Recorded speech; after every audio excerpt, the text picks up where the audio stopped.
আমরা আমাদের দাবিগুলো আপনাদের সামনে উত্থাপন করছি। আমাদের এক নাম্বার দাবি, আমাদের ভাই উসমান হাদির উপর গুলি বর্ষণের সঙ্গে জড়িত প্রত্যক্ষ হামলাকারী, পরিকল্পনাকারী ও সহায়তাকারী সকল সন্ত্রাসীদেরকে গ্রেফতার করতে হবে। গোয়েন্দা সংস্থা সহ রাষ্ট্রের সকল সংশ্লিষ্ট অর্গানকে দ্রুত জবাবদিহির আওতায় নিয়ে আসতে হবে এবং যাদের গাফিলতি প্রমাণিত হবে তাদের বিচারের মুখোমুখি করতে হবে।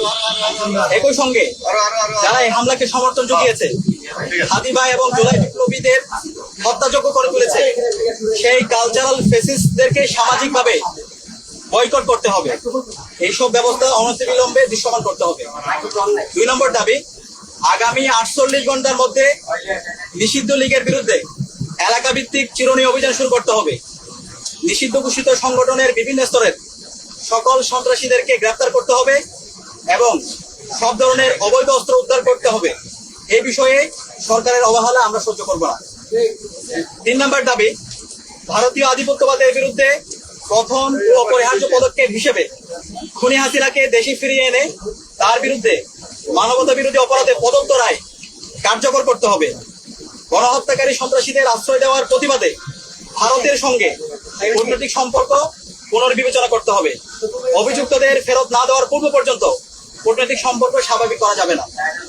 এই দাবি অনতিবিলম্বে না মানা হলে এবং আইন শৃঙ্খলা পরিস্থিতি দৃশ্যমান পরিবর্তন না দেখাতে পারলে স্বরাষ্ট্র উপদেষ্টা, আইন উপদেষ্টা এবং পররাষ্ট্র উপদেষ্টাকে পদত্যাগ করতে হবে।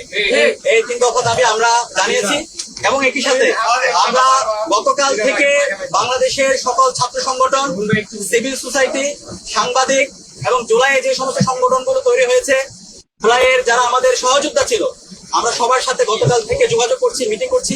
ছাত্রদল, ছাত্র শিবির, ইন্ডিপেন্ডেন্ট অ্যাক্টিভিস্ট এবং বামপন্থী সংগঠন, ইসলামিক সংগঠন এবং সব ধরনের নাগরিক, ছাত্র এবং নাগরিকদের সাথে আমরা যোগাযোগ করেছি।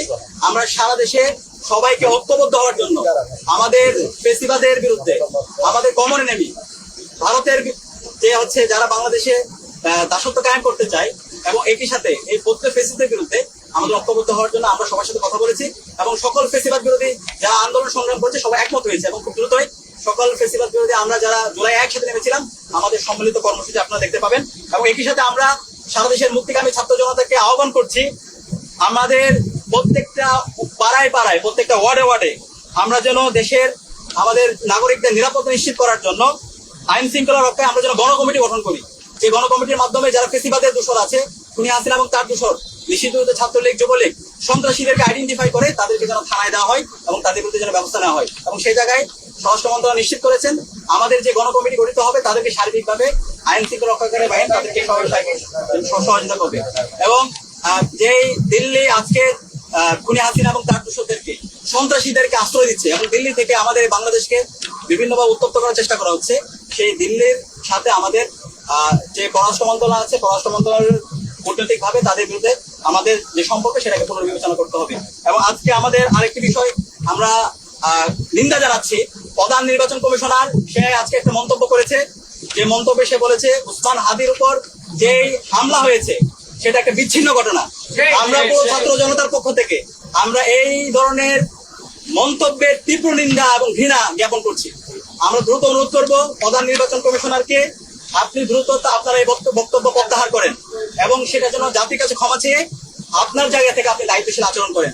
তফসিল ঘোষণার পর থেকে আমরা চাই এই দেশের সকল নাগরিকরা একটা সুস্থ পরিবেশে নির্বাচন এবং ভোট দেওয়ার জন্য, সুতরাং ফ্রি ফেয়ার ক্রেডিবল ইলেকশন করার জন্য নির্বাচন কমিশন থেকে শুরু করে আইন শৃঙ্খলা রক্ষাকারী বাহিনী সবার দায়িত্বশীল আচরণ করা দরকার।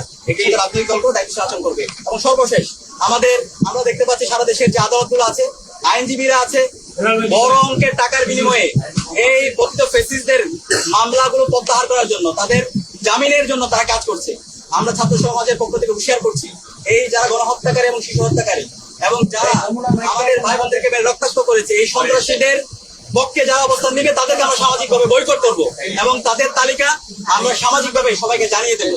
এই জায়গায় এই অপরাধীদের বিচারের প্রশ্নে, খুনি হাসিনার বিচারের প্রশ্নে, নিষিদ্ধ ঘোষিত ছাত্রলীগ, যুবলীগ, আওয়ামী লীগের বিচারের প্রশ্নে এবং এই দিল্লির দাসত্বের বিরুদ্ধে আমাদের একটা জাতীয় ঐক্যমত দরকার। আমরা আশা রাখছি বাংলাদেশ পন্থী যারা আছে, দীর্ঘ ফেসিবাদ বিরুদ্ধে যারা আন্দোলন করেছে, আমরা সবাই ঐক্যবদ্ধ ভাবে আমাদের এই ফেসিবাদের ফেসিস্টদের বিরুদ্ধে এবং খুনি হাসিনার বিচারের প্রশ্নে আমরা ঐক্যবদ্ধ হবো, আমরা আমাদের আন্দোলন সংগ্রাম জারি রাখবো। এবং যে 3 দফা দিয়েছি, এই 3 দফা যদি দ্রুত সময়ের মধ্যে আমরা যদি এটা কার্যকর ব্যবস্থা দেখতে না পারি, তাহলে আমরা সারা দেশের মুক্তিকামী ছাত্র জনতাকে সাথে নিয়ে আমরা জুলাই যেভাবে রাজপথে নেমেছিলাম, তার চাইতে আরো শক্তিশালী ভাবে আমরা রাজপথে নেমে আমরা গণ আন্দোলন গড়ে তুলবো।